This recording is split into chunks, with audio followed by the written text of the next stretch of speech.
Hey, it's JC1424 once again with NASCAR 07. And in this episode of our season as Hendrick Motorsports, we're going to be completing the 5th race of the 2006 chase for the Nextel Cup. And that is the Bank of America 500 at Lowe's Motor Speedway. Race 31 of 36. So after this one, we'll be halfway done with the chase. And before we can even get to the halfway point, we have gotten all the drivers in our team in the top 4, which is something I've been trying to do all season long. I'm surprised to be able to say it that we've done it in the chase. I figured we'd have all them races in the regular season and we'd eventually get it done. But we were struggling, and this is a good place to not be struggling. But there is something incorrect right here. I want Brian Vickers to be in 4th and Terry Labonte to be in 3rd. Now, last time we came to Charlotte, Kyle Busch won. That was the Coca-Cola 600. So in his memory, Terry Labonte is going to get the 7th win of the season for that 5 car here at Charlotte. So 5 cars is going to win both the Charlotte races, but it must be done. Wow, it only took 2 tries this time. Jimmie Johnson, of course, still with 8 wins. Won't be getting a win with him for a while. Terry Labonte is at 6. Jeff Gordon 7. Brian Vickers also 7 now. So yeah, we're about to get them all at 7, and then we just got 3 more wins to get with everybody. We can level it all out. I remember coming to this track last time. Jimmie Johnson, he was having a very, very difficult time getting his car to fit the track. Like I recall it being very difficult to get around this place comfortably. Meanwhile, Brian Vickers is leading to start this thing off. I'm trying to pass them, but they're side by side, and this is like the most narrow of all the 1.5 mile tracks. At least I think it is. Or is there any other track that's 1.5 miles that's more narrow than this? Because this one is the one that really gets me. It's the most difficult of them all, just for that reason in most games. I mean, in some games it's much easier to hold your line, and then it all comes down to how good the AI program. But it really doesn't matter how good the AI programmed in some of the EA Sports games in Charlotte, because it's just such a damn narrow track that you're bound to hit them, and the contact physics in EA Sports games is often just dumb, and there's got to be some weird reaction to it. NASCAR Thunder 2002, I've blown up so many times trying to learn how to race this track in that game. We got NASCAR Thunder 2003 coming up with the Bobby Labonte Let's Play, and I don't even know what kind of experience that game is going to give me trying to race there with him. What the hell just happened? Did that fancy driver just slam the brakes and then pull out of the way? Is he sabotaging our race? I didn't get anybody pissed off at me. I mean, I think I crashed into Jeremy Mayfield. Scott Riggs is leading the race, okay? But anyways, I crashed pretty damn hard into Jeremy Mayfield there, so I'm surprised that, like, no one's a rival after that. It wasn't actually my fault, but still. I did the best I could to hit the brakes and not run into it, but I still did. I saw it coming, but I still couldn't do it. These fancy drivers. Fancy driver there, fancy driver here. Guy that just caused a traffic jam was a fancy driver. I see him up there in front of Sterling Marlin in the waste management car. Why? Just why with these fancy drivers? I see that Kroger car. I like the Kroger car. I'll give that one a pass. But it's like they couldn't get nearly the full roster. They only got like 30 cars or something. So they have to have that many fancy drivers every freaking race. But NASCAR 08 didn't have the problem. NASCAR 09 had a few fancy drivers at a race, but like this just kills the game right here, having so freaking many of them. And if you look back, NASCAR Thunder 2004 and NASCAR Thunder 2003, like they had the Busch Series drivers, and whenever you do like season modes and career modes, they become full-time drivers over time, at the least. Kurt Busch likes me, I see that, and I see Brian Vickers has fallen back a good bit. Scott Riggs was just leading, and he's falling outside the top 10 pretty soon. Is this good racing at Charlotte? Because even in 2006, the racing wasn't that good here. It was always just crap. It's just such a high-esteemed race, but in the end, the racing was always just crap. All these cookie-cutter tracks they had to throw in there. And this track is, like, they have to have a track at home with NASCAR, but it has to be crappy cookie-cutter shit. They couldn't make it something really special and iconic. Make it a short track. And NASCAR do a short track for North Carolina. It's nice they got a road course now, but we're having all this great, amazing racing in the game. This is not supposed to be here. I mean, the fact we're having it all, I shouldn't be complaining, but come on, game. You're arcadey enough. Let's be a little realistic. Let's have everything spread out, and then have there be no lead changes. Elliott Sadler, you suck. You suck, Elliott Sadler. Stupid Elliott Sadler. Oh my goodness. Okay, well, pretty soon we're going to be in the top 10. Okay, I see Terry Labonte running 4th place. Ryan Newman's leading this thing, and gosh, Ryan Newman, he gives it all he's got, and it's just never enough. Casey Mears is having another top 10 run, Kamikaze Games. I think I deleted that image. Actually, he DM'd it to me. That's how I got it, so I could probably go in my DMs and just wham, kablam, throw it on the screen. There you go.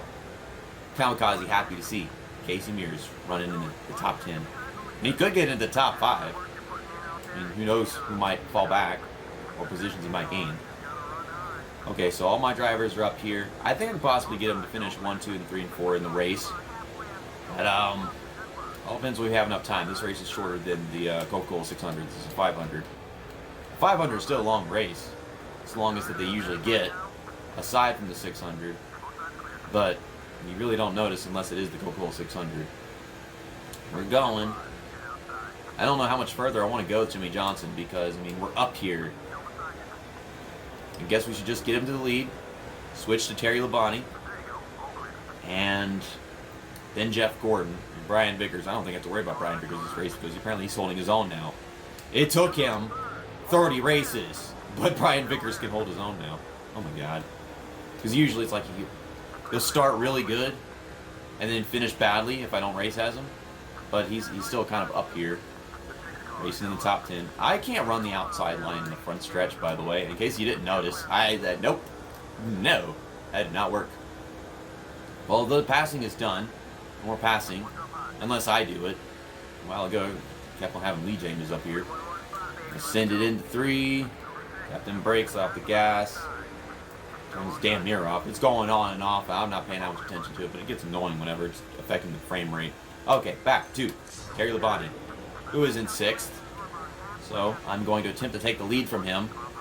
Should be pretty easy because Jimmy Johnson's likely to take himself down pit road because I used up his fuel faster and I used up his tires faster, and that's how the game's programmed.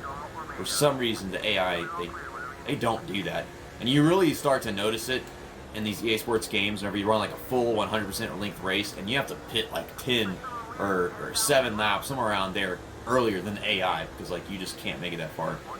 You notice a serious problem like in NASCAR 06 at Pocono. That's where it sticks out like a sore thumb because it's a problem even on 8% length races. Well, we got Terry Labonte to the lead. I believe we just led that lap. And I guess we're just going to stick to this. Keep on leading laps with him. Well, I want Terry Labonte to take himself down pit road. So, we'll go ahead and switch to Brian Vickers now. And just word to God, thank goodness, it is a freaking miracle. I switched to Brian Vickers, and he didn't wreck himself. I knew what I was talking about. It took 30 races. Brian Vickers can now officially hold his own. You know, you look back on the Coca-Cola 600, and I had said, like, if there's one driver that I hate the most in this field, it's Brian Vickers. And, well, I guess that's come to an end. Now it's Casey Kane. Passing all these guys off the pit road.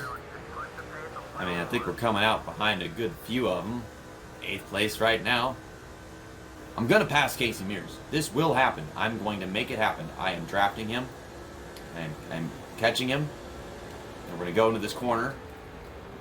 And I'm going to lose like 4 or 5 car lengths, of course. And then I'm going to draft him some more. And I'm going to draft him some more. Slingshot engage. This is a terrible idea because this car is not capable of turning at this speed. And then he pulls back past me again. Okay, we're really close off the corner. Slingshot engage. Engage. Marry me, Casey Mears. What the fuck was that? Okay. Okay, no. This is my spot. I've worked very hard for this position. I know that our cars both are trash, but this is mine. Mine to keep.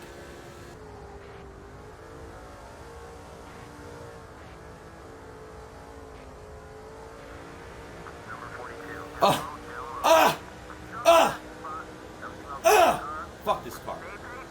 I worked so hard for that, and I don't get to keep it in the end because this game is so fucking stupid. The car just will not turn at all. And then whenever it finally does turn just a little bit decently, it ruins the whole corner for me. I'm not going to play nice this time. I fucking had it. No, I don't feel like it this time. No, I'm not going to just... I'm not going to take it easy on you. I'm going to stomp the brakes in front of you. I'm going to piss you off. You're going to keep this position, Vickers. Keep this fucking position for me, because I'm tired of fucking racing my ass off for it. Okay, switch back to Terry Labonte. And I'm going to track down Jimmie Johnson or drive up into the outside wall. We must do this. We must do this in memory of the driver of the 5 car that we lost before we could even get halfway through this damn season. Come on. This car, it lures in someone so much easier. It's just like driving any other car. And there you go. And I've got a whole lap left to just, everyone raise 5 fingers. 3 fingers, yeah, that's cool. But 5 fingers? Oh, there you go. That's what you do. Screw that Kevin Harvick 3-finger shit. 5. High 5 in the air for Kyle Busch. I don't know. But we did it. I swear, if these results come on and it says that Casey Mears finished in front of Brian Vickers throwing his controller across the room. There you go. That's my boy Vickers. Okay, let's do some donuts. Let's do some donuts with one hand and put like the other hand out the window. I can't even do that because I need 2 hands to do a donut with this controller. Okay, so you can't see the hand, but it's there. He's got 5 fingers out the window. We're doing some low nuts. We could call them Coca-Cola nuts. We did the Coca-Cola 600, but these are also low nuts. Yay!